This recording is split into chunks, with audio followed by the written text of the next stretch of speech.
La Ligue des Champions. Pour la plupart des gens, ça se résume à une compétition de football où on voit les meilleures équipes d'Europe s'affronter. Mais ça ne s'arrête pas au foot. Ça va bien plus loin. On en retrouve dans tous les sports. Et par exemple, notre sport adoré à nous tous, amis pongistes, le tennis de table, a sa propre Ligue des Champions, qui propose un dénouement fantastique appelé le Final Four, réunissant les 4 meilleurs clubs d'Europe. Et cette année, la France était très bien représentée. Yo, on se retrouve pour une toute nouvelle vidéo où on va un peu revenir sur le parcours de l'Alliance Nîmes-Montpellier en Ligue des Champions. Ils se sont malheureusement inclinés en finale et on va un peu revenir sur leur Final Four. Donc Montpellier arrive à ce Final Four et pour leur demi-finale, donc ils sont opposés à un club allemand, le Borussia Düsseldorf, qui aligne 3 joueurs de classe mondiale, de top 30.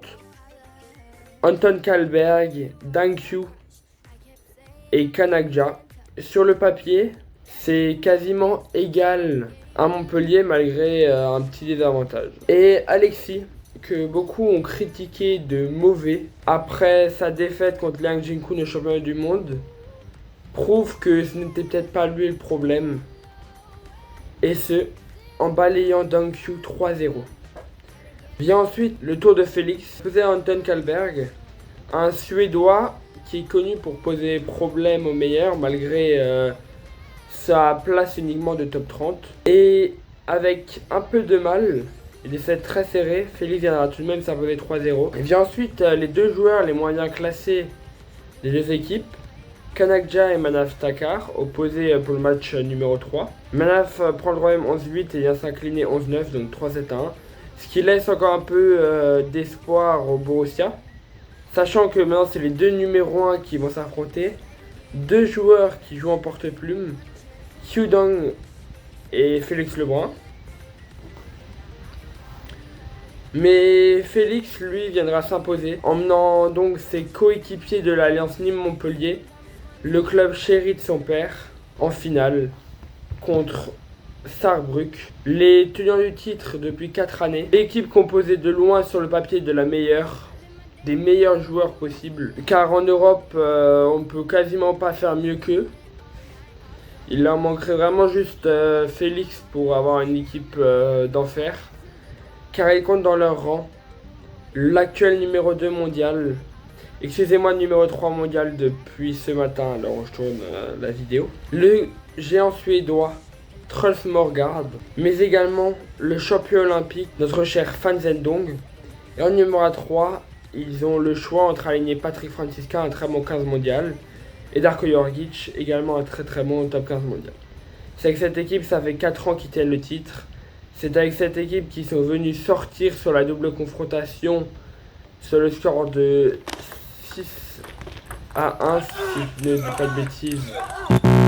Nbon, un autre club français, porté par notre cher Simon Rossi. Et donc, pour démarrer cette rencontre, c'est Alexis Lebrun qui vient être opposé au champion olympique Fan Zhendong. Alexis Lebrun va sortir un match de patron, un match totalement incroyable, des échanges monumentaux. On ne pouvait pas rêver meilleur départ, victoire 3-7-0, s'il vous plaît. Félix viendra ensuite être opposé donc à Truls Morgard, qui sur le papier est un peu mieux classé, mais ça reste des matchs toujours très serrés. Il viendra perdre 15-13, 15-13, 12-10. 3-7-0. Dans tous les sets, il s'est procuré des balles de feu. Il aurait pu tous les gagner à un point près. Et il perd 3-0. C'est vraiment une défaite cruelle, mais en tout cas, ça remet Saarbrück sur de bons rails. Avec maintenant un score d'un partout. Et ensuite, Antoine Achard est opposé à Darko Jorgic. Là, sur le papier, c'est un vrai écart de niveau. Antoine Achard qui a été choisi à la place de Manaf Takar à cause de sa défaite au match précédent. Et Antoine viendra perdre assez logiquement 3-7-0 contre le Slovène. 12-10, 11-4, 11. C'est Saarbrück qui repasse devant. Et maintenant, Félix est opposé à Fan Zhendong. Une revanche qu'il attendait tant contre celui qui l'a privé de la finale olympique en 2024 chez lui, devant son public à Paris. Il vient prendre le premier set assez largement 11-6. Sera un peu plus accroché dans le deuxième set, il gagnera 13-11. Et dans le troisième, il s'imposera 11-8. Et là, au moins, il a prouvé qu'il a évolué. Il a battu sûrement l'un de ses plus grands démons, montrant encore que le dernier obstacle qu'il lui reste à franchir, c'est Wang Chuqin. Tout le reste, c'est bon. Et ça place donc l'Alliance dans un score de 2-2 contre Saarbrück. Et ça partira donc dans un 5e match décisif, où Truls Morgard sera opposé à Alexis Lebrun. Et il gagnera les 2 premiers sets assez facilement. Mais Alexis gagnera le 3e 11-5. Finira malheureusement par perdre le 4e 11-6. Permettant à Saarbrück de réaliser un quintuplé historique. Et pour la 5e fois d'affilée, de finir champion d'Europe.